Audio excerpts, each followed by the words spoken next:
Have you ever looked back on your relationships and seen a pattern of the same mistakes, the same arguments, the same heartbreaks, the same endings? You promise yourself never again, but somehow you end up right back in that familiar, painful place. It can feel like some invisible force is steering you towards the same cliff, over and over again. This happens with partners, and it happens with friends. Well, that invisible force has a name: unresolved trauma. And we're not just talking about the big, obvious events. We're talking about the subtle, quiet ways your childhood experiences might still be in the driver's seat of your relationships, keeping you from the healthy, secure love you deserve. Today, we're going to uncover 10 of the most common signs that your past is still secretly running the show. Recognizing them is the first step to finally taking back the wheel. Section 1. Difficulty trusting others. Let's start with the absolute bedrock of any connection: trust. For many trauma survivors, this is the first casualty. It's not just being a little cautious, it's a deep-seated belief that people simply aren't safe.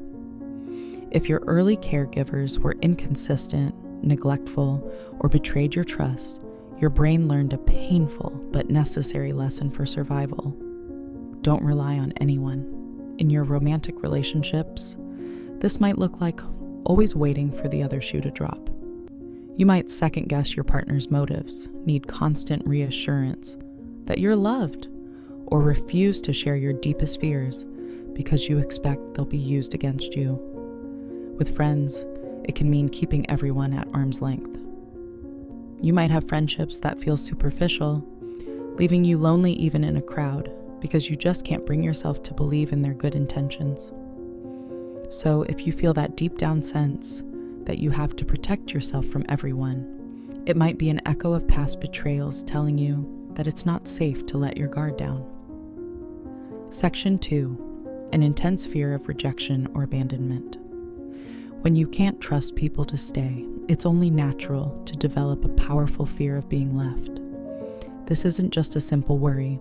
For trauma survivors, it can be a primal terror that dictates every move you make. This often comes from early experiences with caregivers who were physically or emotionally absent, teaching you that abandonment is a constant threat. With a partner, this can turn into clinginess or a desperate need for validation just to soothe the anxiety that they might leave. The mere thought of a breakup can feel catastrophic. With friends, you might overreact to small things: a text that goes unanswered for a few hours, a missed invitation, and see it as a sign of impending doom. This constant anxiety can be so exhausting that you might even avoid getting close to people at all, figuring it's better to be alone than to risk the pain of being abandoned again. Section 3. Insecure attachment styles. This leads us directly to our third sign, the presence of an insecure attachment style. The bonds we form with our earliest caregivers create a blueprint for how we connect as adults. When trauma disrupts that process, we're often left with insecure patterns like anxious attachment, avoidant attachment, or a confusing, chaotic mix of both. One of the most common and painful dynamics is the anxious avoidant trap. In this dance, the anxiously attached person craves closeness and fears being abandoned. The avoidantly attached person feels suffocated by intimacy and instinctively pulls away. This creates a heartbreaking cycle. The more the anxious partner pursues, the more the avoidant partner withdraws. This triggers the anxious partner's deepest fears, making them pursue even harder, and on it goes. This isn't just for romance. In friendships, you might find yourself bouncing between desperately wanting to connect and then suddenly pushing friends away when it feels like too much.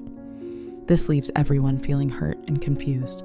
So if you feel stuck in a push-pull dynamic, chasing, then withdrawing, you might not be crazy. You might just be replaying the attachment patterns you learned as a child.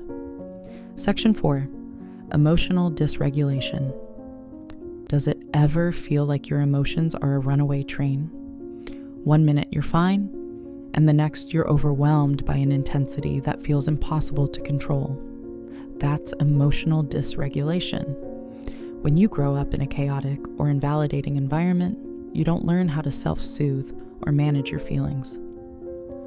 Research consistently shows that childhood trauma leaves the nervous system on high alert. This makes you more vulnerable to intense feelings of anxiety, anger, or despair.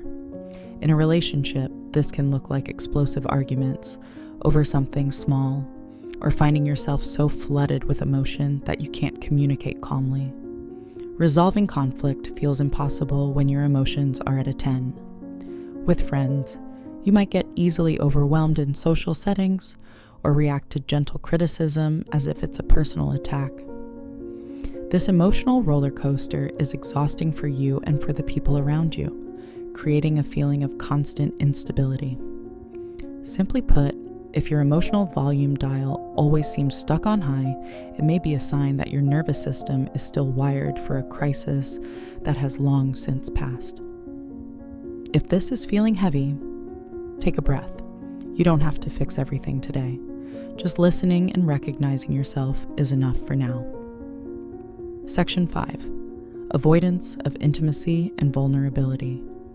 For many who've experienced trauma, vulnerability was dangerous. Opening up, being your true self, or admitting you needed someone might have been met with ridicule, punishment, or silence. So, you learned to build walls to protect your heart. It was a brilliant strategy to survive. The only problem is, those same walls that kept you safe back then are now keeping love out. In a romance, this might look like keeping conversations on the surface level or physically pulling away from affection. Just when things start to get real and deep, you might feel an overwhelming urge to run or sabotage the relationship.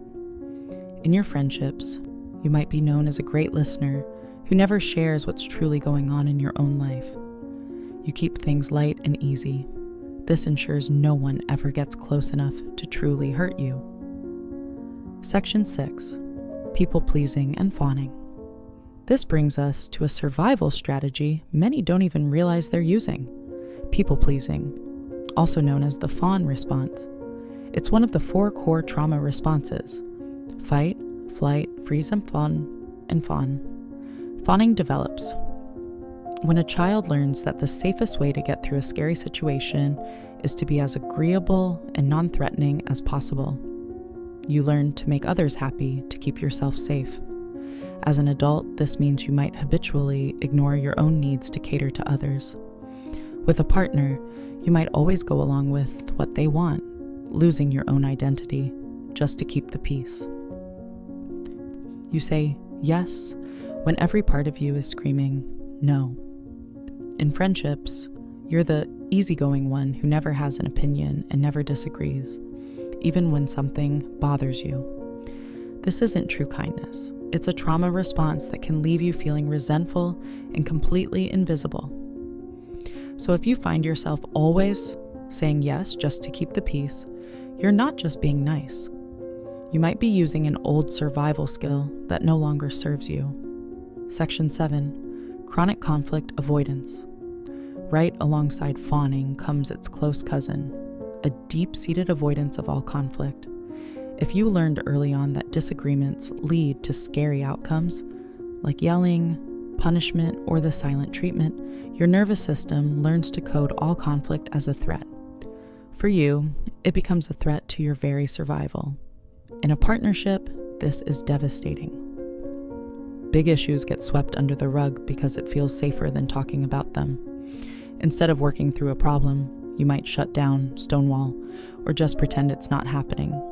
But the problems don't disappear. They fester and grow.